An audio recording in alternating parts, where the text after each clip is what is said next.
السلام علیکم بھائیوں اور بہنوں۔ حضور جب مدینہ تشریف لائے تو وہاں پر موجود یہودی قبائل سے انہوں نے امن معاہدہ کیا، جس کے مطابق مدینہ میں موجود یہودی، عیسائی اور مسلمان آزادی سے اپنے مذاہب پر عمل کر سکتے تھے اور جنگ کی صورت میں انہیں کسی بھی باہری دشمن کے خلاف اکٹھا ہو کر لڑنا تھا۔ یہ پوائنٹس مدینہ کے آئین کا بھی حصہ تھے۔ یاد رہے کہ کسی ملک کے آئین کی خلاف ورزی یا ملک کے خلاف بیرونی طاقتوں کی مدد کرنے والا غدار کہلاتا ہے، اور غدار کو تقریباً سبھی ملکوں میں سزائے موت سنائی جاتی ہے۔ اب ہم خندق کی جنگ کی طرف آتے ہیں۔ دوستوں، مکہ کے کافروں کے لیے مدینہ میں داخل ہونے کے دو ہی راستے تھے۔ ایک راستے میں بنو قریظہ کے قلعے موجود تھے اور دوسرے راستے پر مسلمان خندقیں کھود کر ان کا راستہ بند کر چکے تھے۔ اس جنگ میں کافروں کی تعداد 10,000 کے قریب تھی۔ مکہ کے کافروں کے ساتھ غطفان نامی ایک اور قبیلہ بھی اس جنگ میں مسلمانوں کے خلاف لڑ رہا تھا۔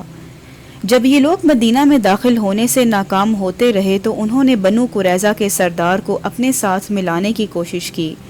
بنو قریظہ کے سردار نے پہل تو ان کی مدد اور حضور سے غداری پر انکار کر دیا، مگر آخر کار وہ اس جرم کو کرنے پر آمادہ ہو گئے۔ اب ہم یہاں رک کر سوچتے ہیں کہ بنو قریظہ کی اس غداری کا مسلمانوں پر کیا اثر ہوتا۔ مسلمان جو اس وقت مدینہ کے تمام لوگوں کے لیے لڑ رہے تھے، اس دھوکے کے بعد مسلمانوں کی عورتیں اور بچے مدینہ میں مکمل غیر محفوظ ہو چکے تھے۔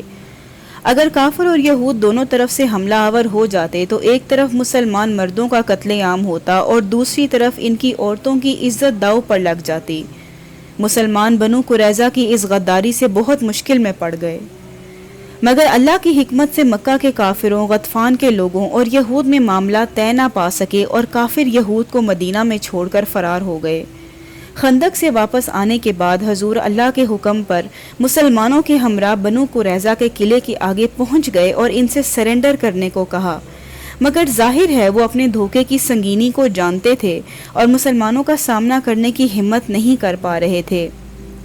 آخر کار 20 سے 25 دن کے محاصرے کے بعد بنو قریظہ کے یہود نے مطالبہ کیا کہ وہ صرف اس شرط پر سرنڈر کریں گے کہ ان کی سزا کا فیصلہ حضور نہیں بلکہ ان کے پرانے دوست اور حلیف حضرت سعد ابن معاذ کریں گے۔ حضرت سعد ابن معاذ نے یہود کا فیصلہ قرآن نہیں بلکہ تورات کے مطابق کیا۔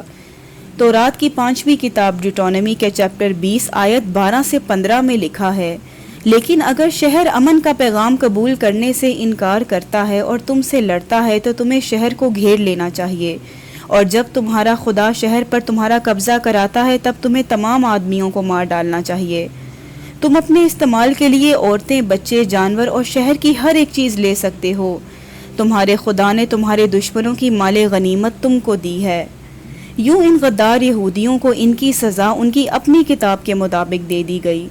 اب اگر ہم اس واقعے پر اٹھائے جانے والے اعتراضات کو دیکھیں تو سب سے پہلے یہ کہا جاتا ہے کہ حضور نے بنو قریظہ کو صرف یہود ہونے کی وجہ سے موت کے گھاٹ اتار دیا۔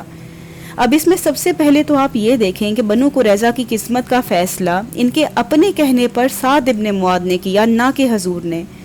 حضور نے بنو قریظہ سے پہلے 2 یہودی قبیلوں کو ان کے امن معاہدے کو توڑنے پر صرف مدینہ سے نکالا تھا، اور اگر وہ فیصلہ کرتے تو یقیناً وہ بنو قریظہ کو بھی ساز و سامان سمیت مدینہ سے نکل جانے کا ہی کہتے۔ دوسری طرف کوئی بھی ذرہ برابر عقل رکھنے والا شخص بھی اس کہانی کے پس منظر کو سننے کے بعد یہ نہیں کہہ سکتا کہ بنو قریظہ کی یہ سزا ان کو یہود ہونے کی وجہ سے دی گئی، بلکہ یہ ان کی غداری اور گہری سازش کا نتیجہ تھا۔ انہوں نے مسلمانوں کا قتل عام کرنا چاہا مگر وہ خود مارے گئے۔ انہوں نے مسلمان عورتوں اور بچوں کا استحصال کرنا چاہا مگر ان کے اپنے خاندان تباہ ہو گئے۔ اسے کہتے ہیں کہ جو کسی کے لیے گڑھا کھودتا ہے وہ خود اس میں جا گرتا ہے۔ ایک بڑا تنازع ہمارے سامنے قتل ہونے والے یہودیوں کی تعداد کو لے کر آتا ہے، جبکہ جنگ کے اصول اس بارے میں بہت واضح ہیں۔